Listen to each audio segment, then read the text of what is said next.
नमस्कार मंडळी, स्वागत आहे तुमचे डेली लर्न या यूट्यूब चॅनलवर। आज आपण बघणार आहोत नवरात्री 2025 विषय 9 दिवसांचे 9 नैवेद्य। चला तर आपण व्हिडिओला सुरुवात करूया। मंडळी, नवरात्री म्हटले की रंग, देवीची नावं, गरबा या सगळ्यांची एक वेगळीच उत्साहाची भावना असते। पण एक महत्त्वाचा भाग आपण विसरतो, तो म्हणजे देवीला अर्पण होणारा प्रसाद। आज आपण पाहूया नवरात्रीच्या 9 दिवसांचा नैवेद्य, त्याचं महत्त्व आणि आपल्या आयुष्यात होणारे फायदे। नवरात्रीच्या पहिल्या दिवशी आपण पूजा करतो शैलपुत्री देवीची। प्रसाद आहे तूप। महत्त्व: शैलपुत्री ही पर्वतराजाची कन्या आहे। हिच्या पूजेमुळे श्रेय आणि आरोग्य मिळतं।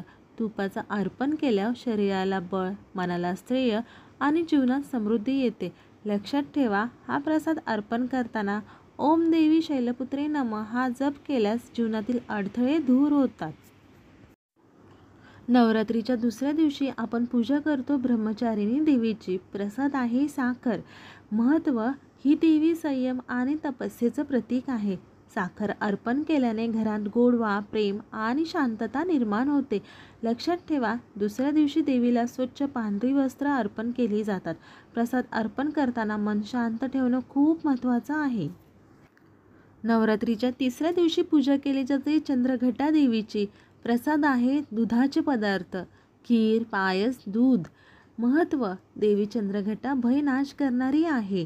दुधाचा अर्पण केल्याने घरातील नकारात्मक शक्ती दूर होतात।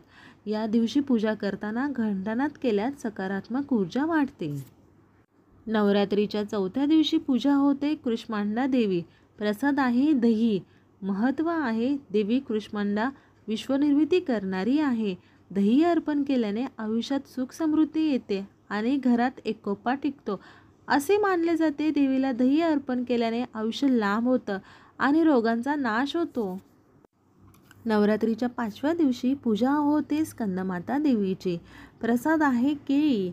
महत्त्व: देवी स्कंदमाता ही कार्तिकेची माता आहे। मातृत्व, करुणा आणि प्रेमाचं प्रतीक आहे। केळी अर्पण केल्याने कुटुंबात एकोपा, प्रेम आणि सौख्य वाढतं। लक्षात ठेवा, जर कोणी या दिवशी अपत्यप्राप्तीसाठी देवीची पूजा केली तर देवीची कृपा नक्कीच होते असं मानलं जातं। नवरात्रीच्या 6व्या दिवशी पूजा होते कात्यायनी देवीची। प्रसाद आहे मध। महत्त्व: देवी कात्यायनी विवाहयोग्य आणि इच्छापूर्तीसाठी पूजली जाते। मध अर्पण केल्याने आयुष्यात आकर्षण, सौंदर्य आणि प्रेम वाढतं। विवाहयोग प्रभार व्हावा म्हणून अनेक मुली या दिवशी देवीला प्रार्थना करतात। नवरात्रीच्या 7व्या दिवशी पूजा होते कालरात्री देवीची। प्रसाद आहे गूळ। महत्त्व: देवी कालरात्री ही भयंकर रूप असली तरी ती भक्ताचं कल्याणच करते। गूळ अर्पण केल्याने शत्रूचा पराभव होतो, नकारात्मकता नष्ट होते। लक्षात ठेवा, या दिवशी देवीला तेलाचा दिवा लावून पूजा केल्यास भीती आणि अडथळे दूर होतात। नवरात्रीच्या 8व्या दिवशी पूजा होते महागौरी देवीची। प्रसाद आहे नारळ। महत्त्व: महागौरी ही शुद्धतेचं आणि शांततेचं प्रतीक आहे।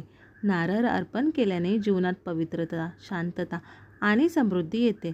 लक्षात ठेवा, या दिवशी देवीला गुलाबी किंवा पांढरं फूल अर्पण करणं अत्यंत शुभ मानलं जातं। नवरात्रीच्या 9व्या दिवशी पूजा केली जाते सिद्धदात्री देवीची। प्रसाद आहे तीळ आणि गोड पदार्थ, तिळगुळ, मिठाई वगैरे।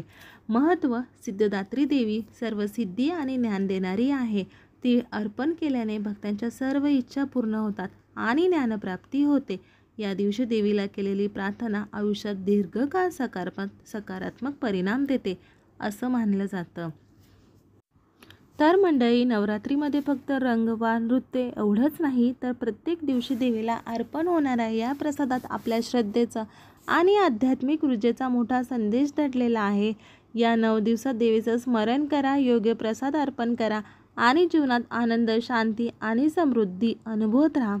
आपण आपल्या या चॅनलवर नवरात्री संदर्भात खूप माहितीपूर्ण व्हिडिओ पोस्ट केले आहेत आणि ह्याच्या पुढेही आपण ही सिरीज अशीच चालू ठेवणार आहोत। तर चॅनलवर नवीन असाल तर चॅनलला नक्कीच सबस्क्राईब करा, लाईक करा आणि शेअर करा।